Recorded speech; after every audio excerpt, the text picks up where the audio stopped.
How's it going, Summoners, and welcome back to another ProGuides Wild Rift video. I'm really tired, but you can call me Nathan. And today we're going to be talking about how we could play as a team. Are you sick and tired of losing games because of unnecessary mistakes? Then make sure to stay tuned and watch this video. Anyway, let's go ahead and just jump right into it. Every game starts with a draft phase, and oh man, it's really underappreciated how much of an advantage that you can get through that. Everybody is familiar with the concept of picking the best available meta champions and counterpicking. What most people aren't aware of though is that the fact that a select few champions have very little counterplay if they're played very well. Not only that, but there's also the way the champion synergizes with each other that is a completely new concept for a lot of players. As a starter, let's quickly talk about the first picks in general.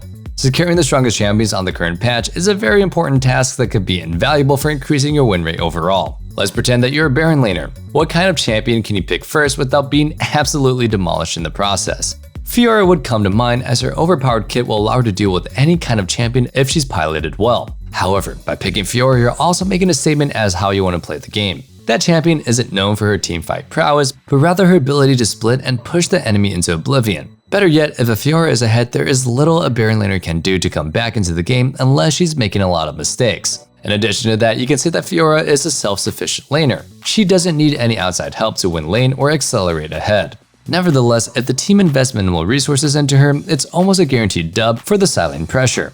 Now let's take a look at another champion that a lot of people are getting baited into picking, Darius. He's probably the most overrated champion that has existed in Wild Rift. So overrated, and it's so disgusting. In comparison to Fiora, he cannot choose what to do but is rather dependent on the enemy messing up continuously for him to take advantage of that. This issue leads to a state where he needs attention to get a lead rather than being able to do it on his own. Every champion has a certain identity and wants to do specific things that he can do best. Not all champions can fulfill all purposes to the same extent as other champions, and that is very important to know.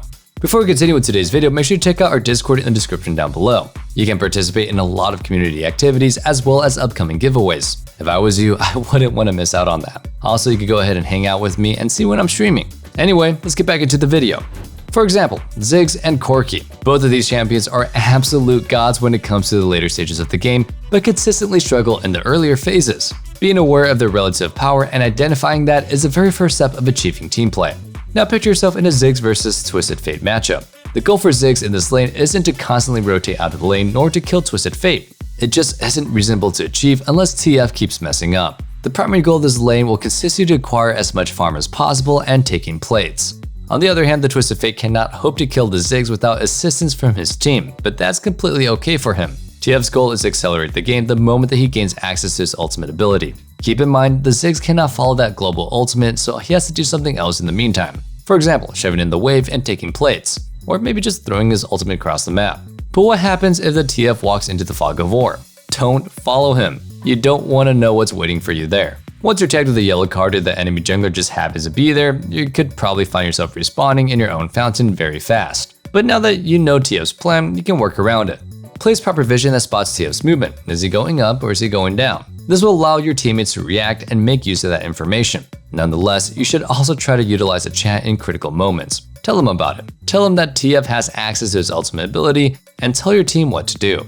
It would be a very huge victory if the TF doesn't get anything from that rotation, as he's in dire need to accelerate the game. The reason for that is that TF is more of a utility stun bot with limited range that doesn't perform too well into most mages into the later stages of the game. But be careful of the Proto Belt Flash Rapid Fire tech. The moment you're caught by that in the late game, you'll probably lose the game.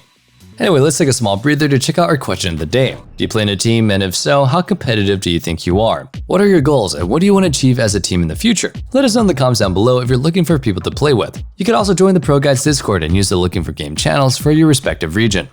Communicating with each other is at least equally as important as knowing what your teammates' champions can do.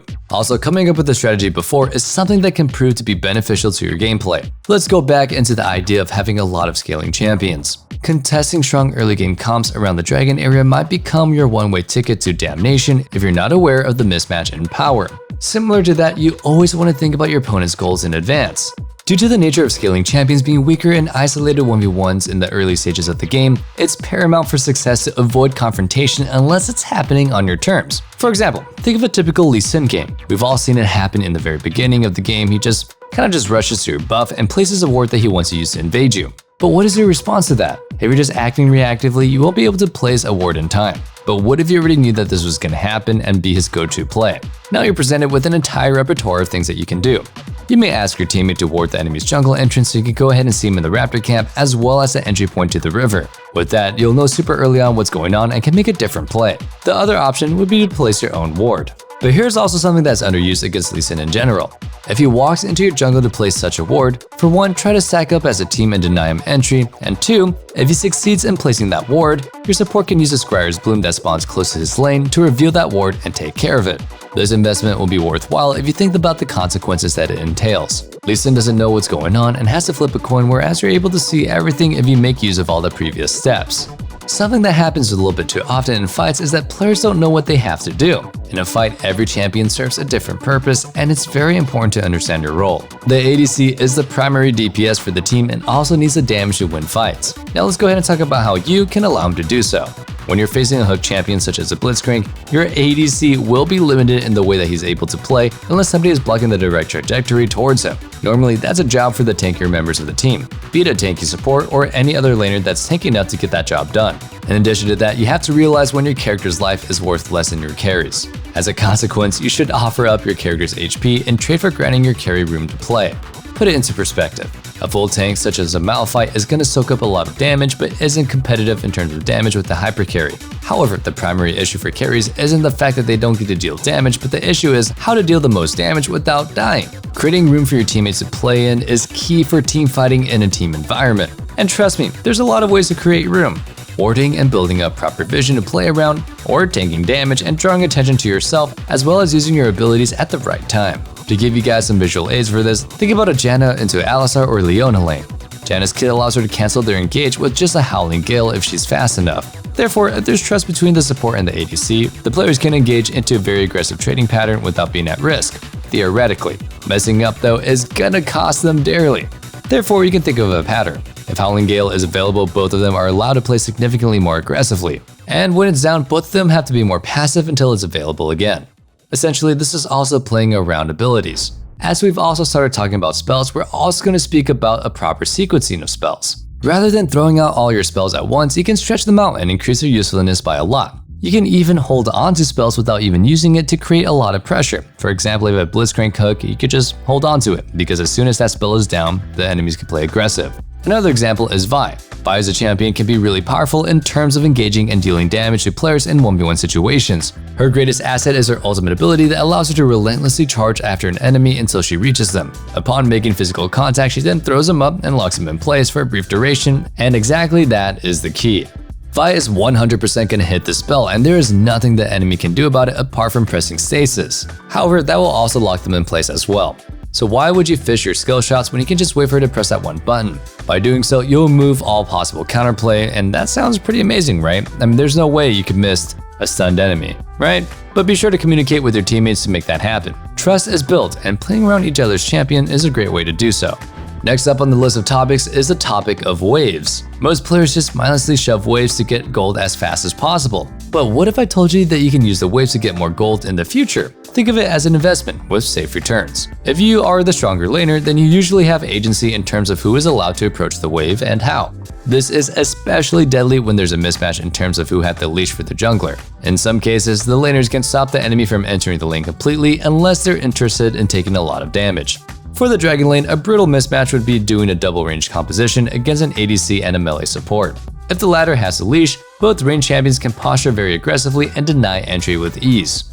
Contesting CS early on would lead to heavy losses in terms of HP and therefore directly impact how the lane can be played afterwards. An Alistar, for example, desires level 3. It grants him a ton of tools for an engage as well as ability to run down the enemy. If the Alistar is too low on HP though, he can't really fulfill that role anymore and consequently lose out on the opportunities. The best call would be to soak up XP and get as much local gold as possible up until the wave hits the tower. If you lose too much HP, you can even be threatened to be dove in a 2v2. Or the enemy jungler can go ahead and adjust his pathing in a very creative way to kill you. But what happens if none of the laners have to leash on, for example, the Baron lane? Technically speaking, if you're stronger, you can slow push waves 1 and 2 and try to crash on the third one. The enemy is now preoccupied with a lot of minions and cannot dream to contest Scuttlecrap, whereas you're free to go wherever you want, where it be the enemy jungle and your own base to buy items. By doing so, you'll assist your jungler and they will thank you for it. Or should I say gank you for it? Because that's probably the only way to get them to gank for you, I think. Maybe I just have bad junglers, I don't know. All roles depend on each other in certain aspects and you should play together. Using all the tools that you have in the game to push your lead is something that takes time to get accustomed to, but is definitely worth the effort. So next time you're looking for a minion wave, think twice about what you're gonna do with it. And that wraps up today's video. Thank you guys all so much for watching, and if you enjoyed the video, leave a like and subscribe to the channel to get your daily dose of pro guides. Don't forget the question of the day, as well as checking out our Discord, and most importantly, stay safe, stay healthy, and have a wonderful day. Peace.